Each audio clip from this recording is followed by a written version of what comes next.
At the end of September, when Ryan lost his job, I was just really struggling. 2020 has been a year for me, just like everyone else. And mostly I'd been able to hold on to the fact that we're all struggling, that it's a challenge for all of us, that it will be okay, that we'll get through it together, and all of that. But this was just like the last thing, the insult to injury. And I couldn't hold in the swears anymore. Stupid 2020. A couple weeks later, I was meeting with other youngish clergy women in charge of small parishes across the country. They are women that I've not met in person, and we meet every couple weeks or so just to talk about parish ministry and tips and tricks and that sort of thing. At the October meeting, someone asked me how I was doing, and I knew that if I answered, I would just start crying, and I just didn't want to do that right then, and so I gulped and changed the subject and just left it at that. The following weekend, I was doom scrolling, which is, worrying about humanity and scrolling through social media, reading posts from other people who are struggling and worried about the future of humanity. And I realized that I really needed to do something else, and that I'd been planning to paint the bathrooms. And so I went to Lowe's, probably in my pajamas, just to pick out paint and get moving. While I was there, the convener of the group messaged me, and she said that a group of these women had put together some money and they were sending it to me. These women, these strangers, seeing that I was having a hard time, put together some money for me. They said to buy champagne or expensive bath stuff or groceries, whatever I wanted. It was so amazing. It was such a big thing. The dollar amount was great, the money was great, but that they thought of me, that they did this thing for me, was so amazing. So I cried at Lowe's in front of the paint chips. I was aching and sore from the struggle, and the balm of kindness made the pain just spill over. I quickly called Ryan to tell him what happened. He listened, and he was amazed with me. And then he gently told me to stop crying because the men at the hardware store wouldn't know what to do with my tears. It was a moment when the veil between heaven and earth became a little thinner. When I felt a need that I couldn't name and received love I hadn't asked for.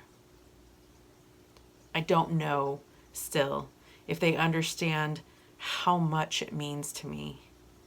I was hurting and they sent love. And I can hear the conversation between them and Jesus.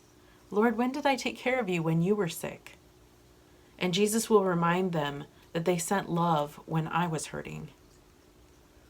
The last few weeks, we've had more than one gospel that mentions weeping and gnashing of teeth. This one doesn't specifically use that language, but it ends with eternal punishment. Jesus encourages us to be sheep, to feed the hungry, to give drink to the thirsty, welcome the stranger, clothe the naked. He says that you do these things for Jesus when you do them for those in need, and that this is what will separate you from the goats. So what have you done for Jesus lately? How does it feel when you serve Christ and others? When is the last time that you let Jesus be healed, fed, clothed, and welcomed in you? Is it easier to give love to someone in need than to tell people when you are hurting, sad, sick, thirsty, or naked?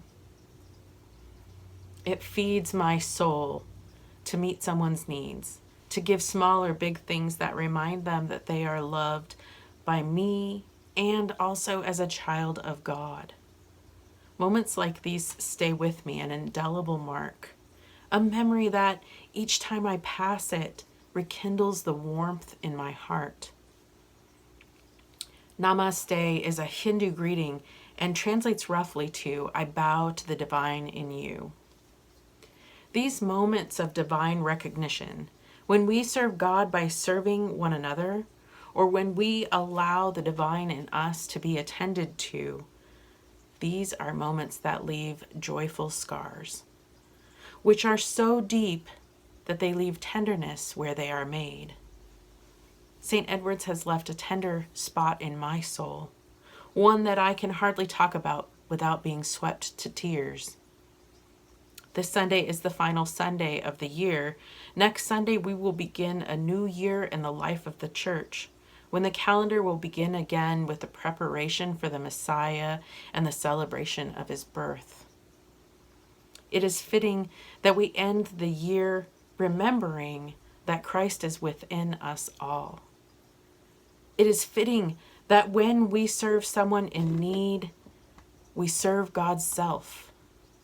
It is fitting then that when we are in a place of need, we invite Christ in others to serve us too.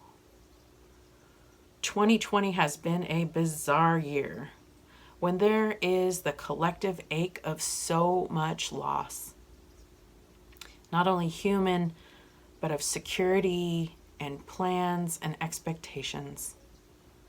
Let us hold one another, serving God and letting God be served in us. Amen.